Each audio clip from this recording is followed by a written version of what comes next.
नमस्कार. महा MTVमध्ये आपल्या सर्वांचं हार्दिक स्वागत आहे. मी चंद्रशेखर नेने, आंतरराष्ट्रीय घडामोडींचा अभ्यासक. माझ्याबरोबर अविनाश सूर्यवंशी व्हिडिओग्राफर आहेत. आत्ताच थोड्या काळापूर्वी, एक 4-5 तासांपूर्वी इस्रायलमध्ये हमास म्हणून जी एक दहशतवादी संघटना आहे पॅलेस्टिनी अरब लोकांची, त्या लोकांनी इस्रायलवरती रॉकेट्सचा मारा सुरू केलेला आहे. हमास ही संघटना पॅलेस्टाईन लिबरेशन ऑर्गनायझेशन किंवा पॅलेस्टाईनचं जे सरकार आहे, PLA ज्याला म्हणतात, पॅलेस्टाईन लिबरेशन अथॉरिटी, त्यांची दहशतवादी शाखा आहे. म्हणजे ते स्वतःला दहशतवादी आहेत असं म्हणत नाहीत, पण सगळ्या जगाने त्यांना दहशतवादी म्हणूनच नाव दिलेलं आहे. आणि ते म्हणतात की आम्ही शस्त्रास्त्रांचा वापर आमच्या उद्दिष्टांकरता करतो. हमास ही जी संस्था आहे याचं अरबी नाव आहे हरकत अल मुकावामा अल इस्लामिया, HAMAS असं त्याचं नाव त्यांनी घेतलं होतं. आणि त्याचा अर्थ होता इस्लामी प्रतिरोध आंदोलन किंवा इस्लामिक रेझिस्टन्स मूव्हमेंट, इस्लामिक प्रतिरोधाची चळवळ. परंतु या नावामध्ये कुठेही सशस्त्र चळवळ ही असेल असं दिसत नाही आपल्याला. पण प्रत्यक्षात ते दहशतवादीच आहेत आणि इस्रायली सैन्याच्या मुकाबल्याकरता पॅलेस्टाईनी लोकांचं सैन्य नाहीच आहे, त्यामुळे ते हमासचा वापर करतात. या हमास अरबी शब्दाचा एक दुसराही अर्थ आहे. हमास नावाचा एक अरबी शब्दसुद्धा आहे आणि त्या शब्दाचा अर्थ आहे उत्साह, ताकद, बहादुरी. तर त्यांनी हे नाव घेतलेलं आहे की आम्ही हे उत्साहाचं प्रतीक आहोत. आत्ताचा जो हल्ला आहे त्याला त्यांनी सांगितले अल अक्सा फ्लड. जेरुसलेममध्ये अल अक्सा मशीद ही मुस्लिमांकरता म्हणजे मक्केच्या मशिदाच्या खालोखाल दुसरं पवित्र स्थळ म्हणजे अल अक्सा मशीद जेरुसलेमची आहे. आणि एप्रिलमध्ये यावर्षी तिथे आंदोलन झालं होतं पॅलेस्टाईनी लोकांचं, आणि ते आंदोलन मोडून काढण्याकरता इस्रायली सैन्याने त्या मशिदीवरती हल्ला केला होता. आणि यांचं म्हणणं असं आहे की त्या मशिदीमध्ये ग्रेनेड फेकले होते आणि ते ग्रेनेड फेकून जो हल्ला केला त्याचा सूड म्हणून त्यांनी आत्ता हा हल्ला केलेला आहे. हमासने सांगितलं आहे आम्ही इस्रायलवरती 5000 रॉकेट्स टाकलेली आहेत. गाझा स्ट्रीप, त्याला स्ट्रीप म्हणतात कारण इस्रायलच्या पश्चिमेला भूमध्य समुद्राला अगदी लागून एक छोटीशी चिंचोळी जमिनीची पट्टी आहे. किती चिंचोळी आहे तर 6 ते 12 किलोमीटर केवळ रुंदी आहे आणि 41 किलोमीटर लांबी आहे. 365 स्क्वेअर किलोमीटर त्याचा एरिया आहे. म्हणजे आपल्या मुंबईच्या अर्ध्याहूनही कमी एरिया त्याचा आहे. त्याचं क्षेत्रफळ खूप कमी आहे, पण तिथे 20 लाखाहून जास्त लोक राहतात. जगातल्या सर्वात जास्त लोकसंख्या एकवटून राहणाऱ्या जागांमध्ये यांचा 3रा नंबर लागतो. म्हणजे इतके दाटीवाटींनी लोक राहतात. आणि इस्रायलने या सगळ्या परिसराची नाकेबंदी केलेली आहे. कारण हमासमध्ये नोकऱ्याधंदा काहीच नाही आहे. नोकऱ्यांकरता तीच लोक इस्रायलमध्ये येतात, कारण इस्रायल हा विकसित देश आहे. हमासमध्ये काहीच नाही आहे, म्हणजे अतिशय प्रिमिटिव्ह असं लाईफ तिथे आहे. परंतु त्यांना जी इस्रायलची भूमी मुक्त करायची आहे त्याच्याकरता त्यांचा हा लढा चालू असतो. बरं, एका बाजूला या हमासची सीमा इजिप्तला जोडलेली आहे, परंतु इजिप्तच्या सीमेवरती इजिप्तनेच त्यांना बंदी घातलेली आहे. कारण पॅलेस्टिनी लोक हे कितीही लोक म्हणत असले तरी ते कोणालाच नको असतात, कारण ही लोक येऊन तिथे उत्पात घडवतील वगैरे अशी त्या पाहुण्या देशाला भीती वाटते, त्यांच्या यजमान देशांना भीती वाटते. त्यामुळे त्यांना कोणी सहसा येऊ देत नाही आणि ते अत्यंत फ्रस्ट्रेट झालेले आहेत. कारण शक्ती त्यांच्याकडे कमी असल्यामुळे ते इस्रायली सैन्याशी मुकाबला करू शकत नाही, इस्रायली पोलिसांची मुकाबला करू शकत नाही, म्हणून असे हल्ले ते करतात. आता ही मिसाईल्सचे हल्ले त्यांनी जाणून बुजून नागरी वस्तीत केलेले आहे. इस्रायलच्या मिलिटरी वसाहतीवरती हल्ले नाही आहेत, हे नागरी वस्तीमध्ये हल्ले आहेत. आणि त्यांनी आत्ताचपर्यंत त्याच्या बातमी आली ते 5 ते 10 लोक त्याच्यात मरण पावलेली आहे. त्यात एक 70 वर्षाची वृद्धा मरण पावलेली आहे. परंतु याहून अधिक डिस्टर्बिंग न्यूज म्हणजे ज्यांनी आपण व्यथित होऊ शकतो किंवा होतोच किंबहुना, अशी ट्विटरवरती आपल्याला पाहायला मिळेल. आम्हाला इथे काही कारणास्तव ते दाखवता येत नाही, पण त्यांनी एका इस्रायली महिलेला पकडलं. ती सैनिक होती, तिला त्यांनी ओढून काढलं आणि 5 ते 8 अरब दहशतवादी एका ओपन ट्रकमध्ये तिच्यावरती अत्याचार करण्याचं चित्रण त्यांनी केलं. तिला मारतायत, तिचे कपडे काढून टाकलेले आहेत. अतिशय किळसवाणं दृश्य आहे ते. आणि ही अशी जनावरच आहेत, हे मला मुद्दाम सांगायचं आहे. मला हे का सांगायचं आहे तुम्हाला सांगतो. या पद्धतीचे लोक स्वतःला कितीही म्हणत असले की आम्ही स्वातंत्र्य योद्धे आहोत, आम्ही अमुक करतोय, आम्ही तमुक करतोय, मुळात ही जनावरं आहेत. यांना माणसांनी माणसाशी कसं वागावं हे कळत नाही. जनावरासारखेच ते शत्रू राष्ट्राशी जनावरासारखे वागतात. आपल्या स्वतःच्या नागरिकांसाठी असे कितीतरी नमुने आहेत. हे हिजबुल मुजाहिदीन म्हणून जे आहे पाकिस्तानामध्ये, नंतर पाकिस्तानामध्ये तर अशा दहशतवादी संख्या इस्रायलच्या लष्करी तैबा वगैरे कितीतरी आहेत, त्या सगळ्यांची माणसं हेच करतात. कारगिल युद्धामध्ये आपल्याला आठवत असेल की आपले धारातीर्थी पडलेले सैनिक, त्यांच्यावर यांनी किती अत्याचार केले होते. ही माणसासारखं वागत नाहीत. त्यामुळे मला असं सांगावंसं वाटतं की यांच्याशी लढा देताना लढा देणाऱ्या सैनिकांनी सुद्धा माणसासारखं वागून चालायचं नाही. यांना ती भाषा कळत नाही.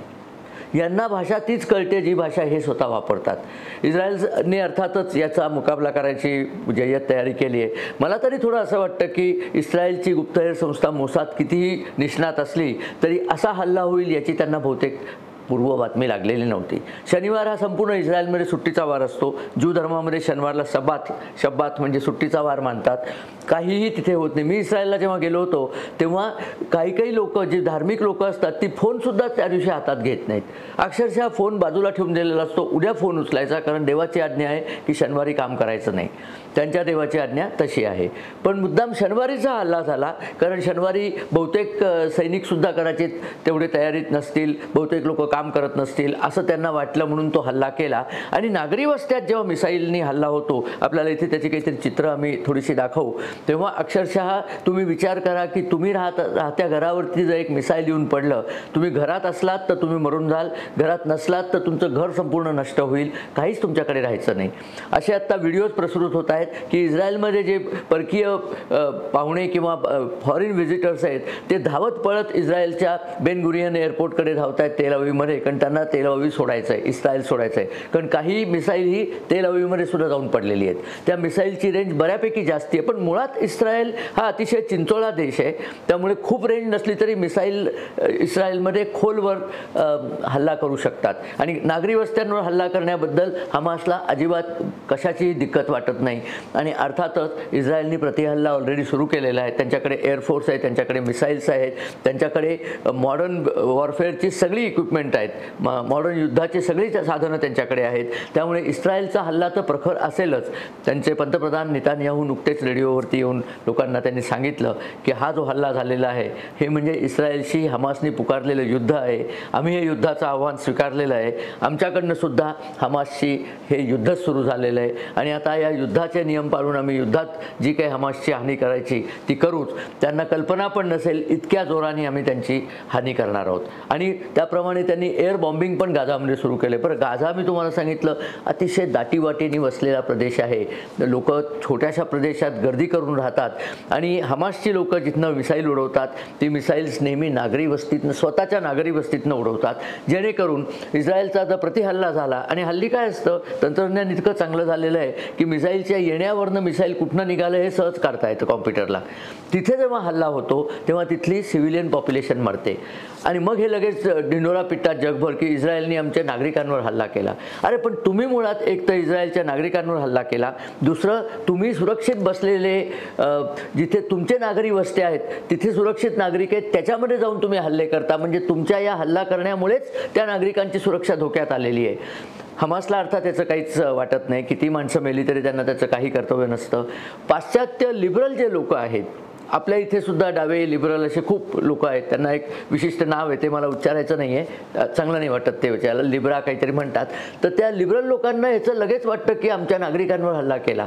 हीच लिबरल लोक जी याकूब मेमनना सोडवायला धावली होती, जी दहशतवाद्यांच्या प्राणरक्षणाकरता धावली होती, जेव्हा एकदा काश्मीरमध्ये आपल्या अतिशय हुशार मिलिटरी कमांडरनी दगड मारणाऱ्या दहशतवाद्याला जीपला बांधून पुढे नेलं होतं, त्यामुळे लोकांची दगड मारणं थांबलं कारण त्यांचाच माणूस बांधलेला होता. त्याच्यावर या डाव्या लोकांनी सडकून टीका केली होती की हे काय, त्या माणसाच्या ह्युमन राईट्सचं काय. दहशतवाद्यांना कुठलेही प्रकारचे नागरी अधिकार नसतात हे आपण समजून घेतलं पाहिजे. इस्रायलने हे समजून घेतलेलंच आहे, त्यामुळे हमासचे फालतू लाड ते करणारच नाही आहे, ते आपल्याला माहिती आहे. परंतु आपण हे समजणं आवश्यक आहे, कारण हा जो हल्ला आहे ना याचे व्हिडिओ आपण सगळे बघा. मी मुद्दाम सांगतो तुम्ही ते बघा. पुढे जर आपण कठोर वागलो नाही, आपल्या देशात जर नरेंद्र मोदी, अजित डोवाल, एस जयशंकर ही टीम नसली तर आपल्या देशात काय होऊ शकतं त्याची ही चाचणी आणि चुणूक आहे, हे लक्षात ठेवा. नुसतं इस्रायलमध्ये होतंय मला काय त्याचं असं म्हणू नका. आपल्या इथे असं होऊ शकतं, कारण आपल्या इथे असं करू शकणारे पाकिस्तानमध्ये अनेक दहशतवादी पोचलेले आहेत आणि पाकिस्तानची लोकसंख्या आहे त्याच्यातला एक मेजर पोर्शन ज्याला रेडिकल म्हणतात, म्हणजे मूलतत्ववादी झालेला आहे. त्यामुळे त्यांना असे हल्ले करायला काहीही वाटत नाही. आणि ते आता डेस्परेट पण झालेले आहेत. कालच्याच व्हिडिओमध्ये मी सांगितलेलं आहे की भिकारीस्तानमध्ये एवढी भीक मागण्याची प्रवृत्ती वाढलेली आहे. शेवटी काय भिकारी लोकंसुद्धा काय त्यांना भीक मिळाली नाही तर ते दांडू घेऊन लुटायला जातात, जमेल तसं लुटायला बघतात.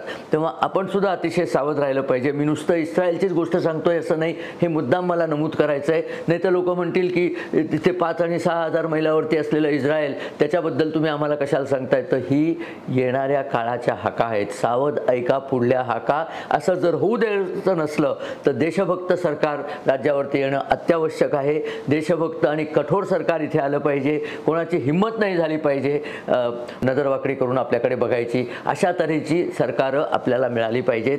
सुदैवाने गेले 2014 पासून गेले 9 वर्ष आपल्याला असं सरकार मिळालेलं आहे. भारतात झालेले दहशतवादी हल्ले खूप कमी झालेले आहेत. हे हल्ले पूर्णपणे थांबवता येत नाहीत, कारण भारत पाकिस्तान सीमा ही इतकी मोठी आहे. सगळ्या सीमेवर कुंपण घालणं शक्य नसतं. दहशतवादी एखाद दुसरा हल्ला करतीलच, पण तो हल्ला केल्यावर त्यांना जन्माची याद राहील अशी जरब त्यांना बसवायला लागते. जी उरीच्या हल्ल्यानंतर आपण केलं होतं, जी पुलवामा अटॅकनंतर आपण केलं होतं. आपण बॉम्बच त्यांच्या इस्लामाबादपासून फक्त 80 किलोमीटरवरती आपण बॉम्ब टाकून दहशतवाद्यांचे तळ उद्ध्वस्त केले होते.